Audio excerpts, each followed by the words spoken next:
Hello દોસ્તો, એકમ 4 રાસાયણિક બંધન ને આણ્વીય રચનાની અંદર તમને કેટલાક પોઈન્ટ સમજાવ્યા છે. આજે આપણે આયનીય અથવા વિદ્યુત સહસંયોજક બંધ વિશે સમજવાનું છે. આયનીય અથવા વિદ્યુત સંયોજક બંધ કહી શકાય. એટલે તો સમજવા પ્રયત્ન કરીએ. કોસેલ અને લુઈસના સિદ્ધાંતના ઉપયોગથી આયનીય બંધ સમજાવતા આયનીય સંયોજનો નીચેની બાબતો પર આધાર રાખે છે. એટલે કોસેલ અને લુઈસના સિદ્ધાંતના ઉપયોગથી, એટલે આપણે લુઈસ અને કોસેલનો સિદ્ધાંતનો જો ઉપયોગ કરીને આયનીય બંધ સમજાવીએ તો બે બાબતો પર આધાર રાખશે. એક, તટસ્થ પરમાણુમાંથી ધન અથવા ઋણ આયનની બનાવવાની સરળતા. તટસ્થ પરમાણુ આપણે લખી દાખલા કે હાઇડ્રોજન તો H લઈએ, ઓક્સિજન O લઈએ, એ રીતે સોડિયમ Na લઈએ, તો એમાંથી ધન આયન બનાવવું છે. ધન આયન એટલે Na માંથી Na+. એ જ રીતે મેગ્નેશિયમ હોય તો Mg+2, તો ધન આયન બનાવવાની. અને ઋણ આયનની અંદર ઓક્સિજન હોય તો O-2 તરીકે, ફ્લોરિન તો F- આયન ની બનવાની સરળતા ઉપર આધાર રાખે છે. એક પહેલો. બીજો પોઈન્ટ, ઘન અવસ્થામાં ધન આયન અને ઋણ આયનોની ગોઠવણી. હવે આપણે NaCl ના સ્ફટિકમાં પાછળ સમજીશું કે ઘન અવસ્થામાં ધન અને ઋણ આયન ચોક્કસ પ્રકારે ગોઠવાયેલા હોય છે. અહીંયા આપણે ધન આયન અને ઋણ આયનની જે રચના છે એ સમજવાનું છે. પહેલા, તટસ્થ પરમાણુમાંથી ઇલેક્ટ્રોન દૂર થઈ ધન આયનની રચના આયનીકરણ એન્થાલ્પી સાથે સંકળાયેલી છે. તમે એકમ 3 ની અંદર આયનીકરણ એન્થાલ્પી વિશે તમને સમજાવેલું છે કે વાયુરૂપ તટસ્થ પરમાણુમાંથી ઇલેક્ટ્રોન દૂર કરવા માટે આપવી પડતી ઉર્જા, એને આપણે આયનીકરણ એન્થાલ્પી કહીએ છીએ. અહીંયા એ જ મુદ્દો આપે છે કે ઇલેક્ટ્રોનને આપણે દૂર કરવો છે અને ધનાયન બનાવવો છે, તો એ માટે કઈ ઉર્જાની જરૂર પડે? તો આયનીકરણ એન્થાલ્પીની જરૂર પડે. હંમેશા આયનીકરણ એન્થાલ્પી મૂલ્ય ધન હોય. તટસ્થ પરમાણુમાં ઇલેક્ટ્રોનનો ઉમેરો થઈ ઋણ આયનની રચના ઇલેક્ટ્રોન પ્રાપ્તિ એન્થાલ્પી સાથે સંકળાયેલી છે. એટલે તટસ્થ પરમાણુમાંથી ઇલેક્ટ્રોનનો ઉમેરાઈ ઋણ આયન બને એટલે ઇલેક્ટ્રોન પ્રાપ્તિ એન્થાલ્પીમાં પણ એ જ પ્રકારની વ્યાખ્યા આપી છે. જ્યારે વાયુરૂપ તટસ્થ પરમાણુમાં એક ઇલેક્ટ્રોન મેળવી ઋણ આયન બને ત્યારે ઉર્જાનો ફેરફાર, અહીંયા ફેરફાર શબ્દ આપેલો છે, ત્યાં એને આપણે ઇલેક્ટ્રોન પ્રાપ્તિ એન્થાલ્પી ડેલ્ટા Eg તરીકે દર્શાવેલી છે. એટલે અહીંયા પણ એ જ રીતે ઇલેક્ટ્રોન ઉમેરાઈને ઋણાયન બને છે. એટલે ઇલેક્ટ્રોન ઉમેરાઈ ઋણાયન બને તો કઈ ઉર્જાની જરૂર પડે? ઇલેક્ટ્રોન પ્રાપ્તિ એન્થાલ્પીની. અહીંયા આ બંને માટે સમજાયું છે. એમ કોઈ એક તટસ્થ પરમાણુ તરીકે લખ્યો છે વાયુ અવસ્થાની અંદરથી, M+ ધનાયન બને એટલે ઇલેક્ટ્રોન મુક્ત થઈ જશે, તો એને આયનીકરણ એન્થાલ્પી વડે દર્શાવાશે. X કોઈ તત્વ છે પરમાણુ તરીકે, એમાંથી ઇલેક્ટ્રોન ઉમેરાશે એટલે કે ઇલેક્ટ્રોન મેળવશે અને X- ઋણાયન બનાવે ત્યારે ઇલેક્ટ્રોન પ્રાપ્તિ એન્થાલ્પીની જરૂર પડે. હવે આ રીતે બનેલા M+ અને X- એટલે M+, X- આ બંને વિરુદ્ધ વીજભારો હોવાના લીધે તેમની વચ્ચેના આકર્ષણ બળથી Mx પ્રકારનું કોઈ તત્વ બનાવે. હવે આ Mx તત્વ બનશે એની અંદર આયનીય બંધ છે, માટે આયનીય બંધના પ્રમાણમાં આયનીય બંધ હોવાથી આયનીય સંયોજન કહેવાય. એટલે અહીંયા જ્યારે M+ X- માંથી Mx સંયોજન બને એને આયનીય સંયોજન તરીકે દર્શાવી શકાય.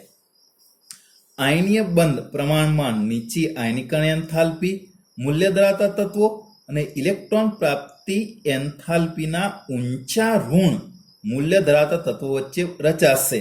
હવે આયનીય બંધ સરળતાથી સાવ બની શકે? નીચી આયનીકરણ એન્થાલ્પી ધરાવતા તત્વો. નીચી આયનીકરણ એન્થાલ્પી ધરાવતા તત્વો કયા? તો તમે સમૂહ 1 જે આલ્કલી ધાતુ તત્વો અને આલ્કાઇન અર્ધ ધાતુ સમૂહ 2 ના તત્વો છે જે પ્રમાણમાં નીચી આયનીકરણ એન્થાલ્પી દર્શાવે છે અને ઊંચી ઇલેક્ટ્રોન પ્રાપ્તિ એન્થાલ્પી ધરાવતા હોય, એટલે ઊંચી ઋણ ઇલેક્ટ્રોન પ્રાપ્તિ એન્થાલ્પી વાળા સમૂહ 17 એટલે કે હેલોજન સમૂહના તત્વો. એટલે એક સામાન્ય ઉદાહરણ તમે જાણો છો કે પ્રથમ સમૂહનું એને લઈએ અને 17મા સમૂહનું Cl તત્વ લઈએ તો એમાંથી Na+ રચાશે અને Cl માંથી Cl- રચાશે. Na+ અને Cl વચ્ચે સહેલાઈથી NaCl જેવા આયનીય બંધ દ્વારા આયનીય સંયોજનો બની શકે. એટલે આયનીય બંધ સરળતાથી શા બની શકે? નીચે આયનીકરણ એન્થાલ્પી ધરાવતા તત્વો અને ઇલેક્ટ્રોન પ્રાપ્તિના ઊંચા ઋણ મૂલ્ય ધરાવતા તત્વો વચ્ચે. મોટા ભાગના આયનીય સંયોજનોમાં ધન આયન ધાતુ તત્વમાંથી અને ઋણ આયન અધાતુ તત્વમાંથી રચાય છે. મોટે ભાગે આયનીય સંયોજનોમાં ધન આયન. હવે ધન આયન ધાતુ તત્વોમાંથી. તમે અગાઉ ધાતુનો એક ગુણધર્મ સમજીને આવે છે કે ધાતુ તત્વોની બાહ્યતમ કક્ષામાં 1, 2 અને 3 ઇલેક્ટ્રોન હોવાથી એ ઇલેક્ટ્રોન ગુમાવીને ધન આયન બનાવીએ છીએ. એટલે અહીંયા એ જ આપે છે કે ધન આયન કોણ રચે? ધાતુ તત્વોમાંથી રચી શકાય અને ઋણ આયન અધાતુ તત્વોમાંથી રચાય છે. હવે ત્યાં પણ અધાતુનો ગુણધર્મ તમને સમજાયેલો છે કે એમની બાહ્યતમ કક્ષામાં 5, 6 અને 7 હોય એટલે ઇલેક્ટ્રોન મેળવે છે અને ઇલેક્ટ્રોન મેળવે અધાતુ તત્વો એટલે ઋણ આયન રચાય છે. એટલે આયનીય સંયોજનોમાં ધન આયન એ ધાતુ તત્વોમાંથી બનાવી શકાય અને ઋણ આયન અધાતુ તત્વોમાંથી રચાય છે. 2 અધાતુમાંથી બનેલા NH4+ એમોનિયમ આયન અપવાદ છે. અપવાદ તરીકે દર્શાય. NH4+ લઈએ આપણે તો N અધાતુ તત્વ છે. હાઇડ્રોજન પણ અધાતુ તત્વ ગણી શકાય. એટલે 2 અધાતુ તત્વોમાંથી રચાયેલું એમોનિયમ આયન NH4+ આયન અપવાદ તરીકે દર્શાવી શકાય. અહીંયા હવે આપણે NaCl ની અંદર જે સમજવા માટે પ્રયત્ન કરી રહ્યા છીએ તે સમજીશું. તો અહીં પહેલું આપે છે આયનીય સંયોજનો સ્ફટિકમય અવસ્થામાં હોય છે. સ્ફટિકમય હોય છે એટલે ચોક્કસ સ્ફટિક રચના દર્શાવતા હોય છે જે ધનાયન અને ઋણાયનના કુલંબીય આકર્ષણ બળથી જોડાઈને એટલે કે જકડાઈને ત્રિપરિમાણીય ગોઠવણી ધરાવે છે.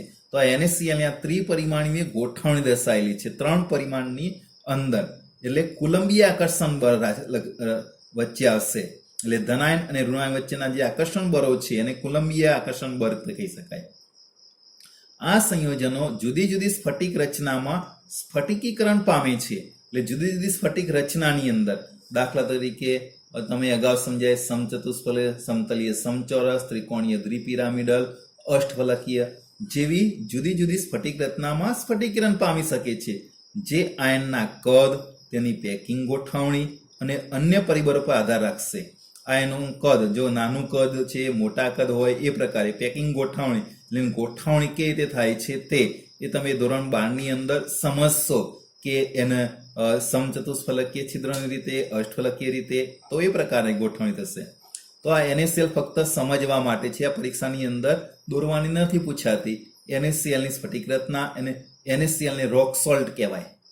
તો અહીંયા આ જે દર્શાવેલો છે જે ગ્રીન એ Cl- છે, આ રેડ Na+ છે. હવે તમે અગાઉ ક્યાંક વિધાન સમજીને આવેલા છો કે દરેક Na+ 6 Cl- થી જોડાયેલો છે અને એ જ પ્રકારે અહીંયા સમજાઈ શકાય કે આ જો તમે Na+ લો તો 6 Cl કેવી રીતે થશે? 1, 2, 3, 4 આ 5 અને 6 Cl- થી જોડાયેલો છે. એ જ રીતે અહીંયા Cl- લેશો તો એ પણ એ તે 6 Na+ થી જોડાયેલો છે. હવે અહીંયા આયનીય સંયોજનોમાં ઇલેક્ટ્રોન પ્રાપ્તિ એન્થાલ્પી અને આયનીકરણ એન્થાલ્પીનો સરવાળો ધન હોય છતાં પણ સ્ફટિકીય રચનાની સ્થાયીતા સ્ફટિકન લેટિસ રચનામાં મુક્ત થતી ઉર્જાના કારણે હોય છે. હવે સમજવાનું છે કે આયનીકરણમાં ઇલેક્ટ્રોન પ્રાપ્તિ એન્થાલ્પીનું મૂલ્ય આપણે મેળવીએ અને આયનીકરણ એન્થાલ્પીનું મૂલ્ય મેળવી બંનેનો સરવાળો કરીએ અને છતાં આપણને સ્ફટિક રચનાની જે સ્થાયીતા છે સ્ફટિક લેટિસની રચનાની મુક્ત થતી ઉર્જાને કારણે હોય છે. અહીંયા ઉદાહરણથી સમજાય.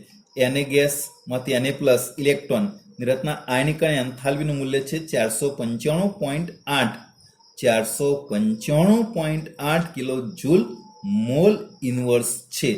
જ્યારે Cl માંથી Cl માઇનસ ઋણાયન બનશે ત્યારે એની ઇલેક્ટ્રોન પ્રાપ્તિ એન્થાલ્પીનું મૂલ્ય માઇનસ છે અહીંયા, કારણ કે ઋણ હોય એટલે minus 348.7 kilo joule mall inverse છે. બંનેનો સરવાળો કરીએ એટલે 495.8 plus minus 348.7 147.1 kilo joule mall inverse થશે. જ્યારે NaCl ની લેટીસ સર્જન એન્થાલ્પીનું મૂલ્ય minus 788 kilo joule mall inverse છે. હવે આ બંને વચ્ચે તમે સમજી શકાય, જે આ પોઈન્ટ સમજાય છે કે સરવાળો ધન આવશે એટલે સરવાળો અહીંયા આપણને પોઝિટિવ મળે છે, પણ જ્યારે લેટીસ એન્થાલ્પીનું મૂલ્ય શોધીએ છીએ તે જે માઇનસ આવે છે માટેની સ્થાયીતા દર્શાવે છે. અહીંયા આથી પ્રક્રિયામાં શોષાયેલી ઉર્જા કરતાં છૂટી પડેલી ઉર્જા વધુ છે, કારણ કે શોષાયેલી ઉર્જા 147.1 કિલો જૂલ છે. જ્યારે સ્ફટિકની રચના થાય ત્યારે માઇનસ 788 એટલે કે 788 જેટલી ઉર્જા મુક્ત થાય છે. હવે આપણે બીજા પોઈન્ટ તરફ સમજવા પ્રયત્ન કરીશું. અહીંયા આપણનો આયનીય બંધ વિશેનો ટોપિક પૂરો થઈ ગયો. હવે લેટીસ એન્થાલ્પી સમજવી છે.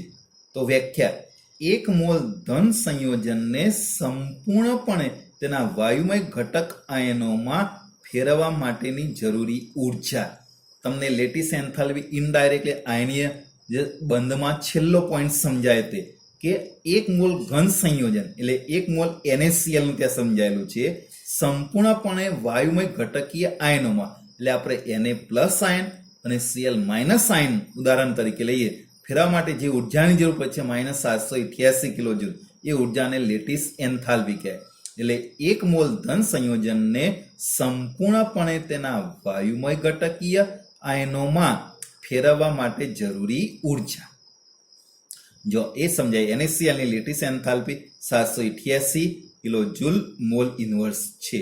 એટલે વ્યાખ્યામાં એક મોલ ધન NaCl ને અનંત અંતરે એક મોલ Na પ્લસ ગેસ અને એક મોલ Cl માઇનસ માં ફેરવવા માટે 788 કિલો જૂલ મોલ ઉર્જાની જરૂર પડે. એટલે ઘન NaCl માંથી એના ઘટકીય આયનો થશે Na પ્લસ અને Cl માઇનસ. હવે આ ઘટકીય આયનોમાં ફેરવવા માટે 788 કિલો જૂલ મોલ ઉર્જાની જરૂર પડે. હવે આ ટૂંકો જ પોઈન્ટ હતો, ફક્ત સમજવા. એ રીતે બંધ એન્થાલ્પીનો આપણે સમજીશું. બંધ લંબાઈ સમજવી છે. લંબાઈ એટલે આપણે જાણીએ છીએ કે લંબાઈ તરીકે આવશે, બંધની લંબાઈ એમ કહી શકાય. તો જ્યારે અણુમાં બંધ રચાય એને બંધની જે લંબાઈ છે એને બંધ લંબાઈ કહીશું. એ વ્યાખ્યા: અણુમાં જોડાયેલા બે પરમાણુના કેન્દ્રો વચ્ચેના સંતુલિત અંતરને બંધ લંબાઈ કહે છે. એટલે બે પરમાણુ કેન્દ્રો વચ્ચે આપણે અહીંયા સમજાય છે કે આ બે પરમાણુ કેન્દ્રો વચ્ચેના સંતુલિત અંતરને બંધ લંબાઈ કહીશું આપણે. અહીંયા બે પરમાણુ વચ્ચે. હવે બંધ લંબાઈ વર્ણપટ દર્શકીય પદ્ધતિઓ, જે આપણે વર્ણપટ પદ્ધતિ તરીકે પ્રિઝમમાંથી સમજાય પ્રકારે એક્સરે એટલે ક્ષ-કિરણ વિવર્તન અને ઇલેક્ટ્રોન વિવર્તન તકનીક એટલે કે પદ્ધતિથી નક્કી કરી શકાય છે. એટલે ત્રણ પદ્ધતિઓ છે બંધ લંબાઈ નક્કી: વર્ણપટ દર્શકીય પદ્ધતિ, ક્ષ-કિરણ વિવર્તન અને ઇલેક્ટ્રોન વિવર્તનથી નક્કી કરી શકાય. બંધિત અવસ્થામાં કોઈ પરમાણુના કોર જે સંલગ્ન પરમાણુના કોર સાથે સંપર્કમાં હોય છે તેમની ત્રિજ્યા પરથી સહસંયોજક ત્રિજ્યા માપવામાં આવે છે. એટલે આ કોર એટલે જોડાયેલા હોય. આ એક બંધિત અવસ્થાની અંદર આ એક કોર અને આ બીજું કોર રચાય અને એના પરથી આપણે સહસંયોજક ત્રિજ્યા નક્કી કરી શકીએ.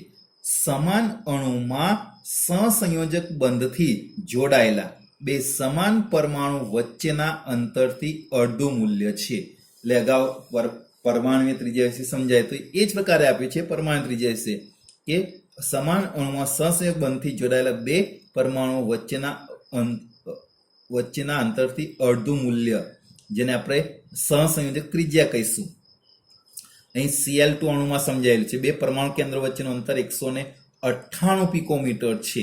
નો અડધો લઈ લે 99 પિકોમીટર એની પરમાણુય ત્રિજ્યા એટલે કે સહસંયોજક ત્રિજ્યા થશે Cl2 ની. એટલે Cl2 ની સહસંયોજક ત્રિજ્યા અથવા પરમાણુય ત્રિજ્યા 99 પિકોમીટર છે. હવે બીજું એક વાન ડર વાલ્સ ત્રિજ્યા આવે છે. તો વાન ડર વાલ્સ ત્રિજ્યા એટલે શું? તો ઘનમાં અલગ અલગ અણુમાંના બે સમાન પરમાણુ વચ્ચેના અંતરથી અડધું છે.